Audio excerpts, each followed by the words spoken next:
assigné à résidence à Mendoza en Argentine depuis le 17 juillet, après avoir été mis en examen pour viol aggravé en Réunion. Oscar Djegou et Hugo Radu sont libérés. Peuvent-ils enfin rentrer en France ? Ces dernières heures ont été décisives pour les rugbymen françaises inculpées de viol en Argentine, Oscar Djegou et Hugo Radu. La justice devait se prononcer sur leur maintien en détention préventive en résidence surveillée, ou leur remise en liberté, demandée par leur avocat. Ce dernier était plutôt confiant. Et effectivement, le ministère public de Mendoza a annoncé ce lundi leur libération. Le parquet a estimé qu'à ce stade, les éléments suffisants n'ont pas été réunis pour justifier leur maintien en détention préventive, a précisé l'AFP.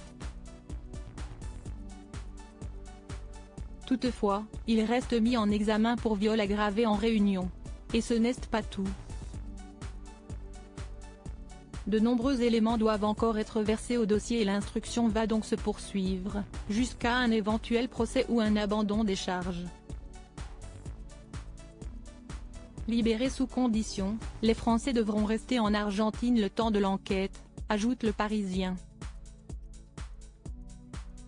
Pour leur avocat, cette éventuelle mise en liberté, avant que celle-ci ne soit officialisée, signifiait leur retour en France, pour qu'ils puissent recommencer à travailler, c'est-à-dire jouer professionnellement au rugby.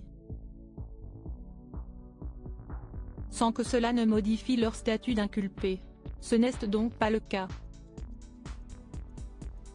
Quant à Natacha Romano, avocate de la plaignante, elle s'attendait à ce qu'il puisse rester en Argentine et avait tout prévu pour « Nous pourrions solliciter des mesures pour éviter qu'il quitte le pays ». Une très grande déception pour la plaignante et son avocate en revanche, elle ne comprend pas leur remise en liberté, c'est une très grande déception pour nous, un manque de justice. La justice tourne le dos à la victime. Ce sont les règles. Nous sommes dans un état de droit et il faut donc les accepter. Nous allons continuer à travailler avec le même dynamisme car nous croyons aveuglément en la version de la plaignante.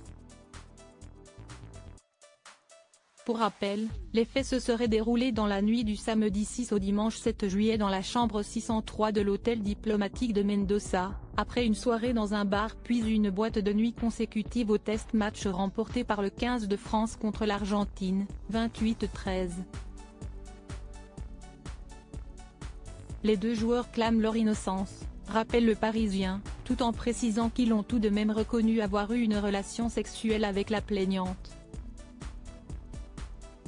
Mais pour eux, celle-ci était consentie. Affaire à suivre.